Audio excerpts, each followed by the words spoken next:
Capston one finger తో touch చేస్తే revolution మొదలైనట్టే. తిరుపతిలో నిర్వహించిన అమరావతి ఛాంపియన్షిప్ కార్యక్రమంలో అపశృతి జరిగింది. కార్యక్రమానికి హాజరైన రాష్ట్ర హోంమంత్రి వంగలపూడి అనితకు స్వల్ప గాయమైంది.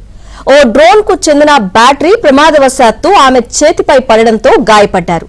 వైద్యులు మంత్రి అనిత చేతికి ప్రథమ చికిత్స అందించారు.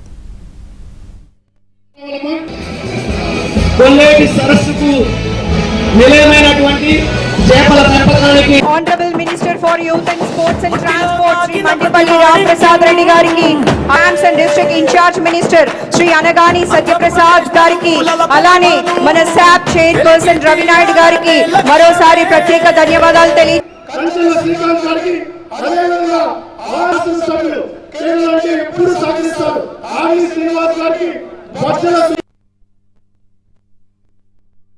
హోంమంత్రి అనితకు స్వల్ప గాయమైంది చేతికి. వైద్యులు ఏం చెప్తున్నారు, మరిన్ని వివరాలు మా ప్రతినిధి దినేష్ అందిస్తారు. దినేష్, మొత్తం మీద ఈరోజు అమరావతికి సంబంధించినటువంటి ఈ యొక్క క్రీడా ఉత్సవం అనేది చాలా అంగరంగ వైభవంగా ప్రారంభమైంది. ప్రారంభించడానికి స్వయంగా హోమ్ మినిస్టర్ రావడం, దాంతో పాటు క్రీడా మంత్రి అలాగే జిల్లా ఇన్ఛార్జి మంత్రి కూడా రావడం జరిగింది. ఈ కార్యక్రమం స్టార్టింగ్ లోనే డ్రోన్ ను ప్రైవేట్ గా ఒక డ్రోన్ ఆపరేట్ చేస్తున్నారు. ఈ క్రమంలో ఆ డ్రోన్ వచ్చి ఆమె చేయి మీద పడింది. చేయి మీద పడడంతో ఇమీడియట్ గా ఉండేటువంటి వైద్య సిబ్బంది కావచ్చు, పోలీసు కావచ్చు, అందరూ కూడా ఒకసారిగా అప్రమత్తమయ్యారు. కొద్దిసేపు అయితే మొత్తం కొంత షాకింగ్ గురయ్యారు. ఆ డ్రోన్ పడడం, హోమ్ మినిస్టర్ పైన పడడంతో చేయి మీద పడడంతో చేయికి చాలా స్వల్పమైనటువంటి గాయమైంది.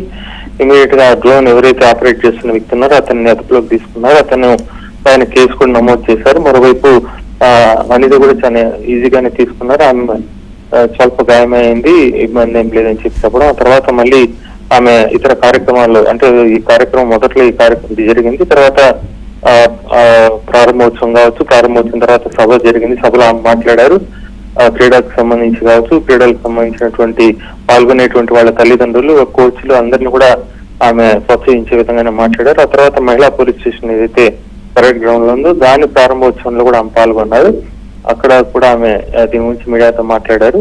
అదే చిన్న గాయమైంది, శాఖాపరమైన చర్యలు తీసుకుంటున్నారని కూడా ఆమె కొంత ఈజీగానే చెప్పారు. అయితే జరిగిన సంఘటన అయితే మాత్రం పోలీసులు తీవ్రంగానే తీసుకున్నారు.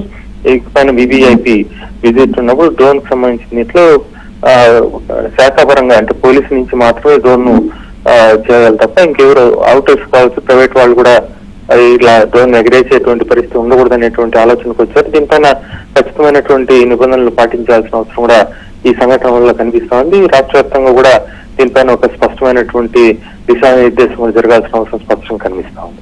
Okay Dinesh, thank you.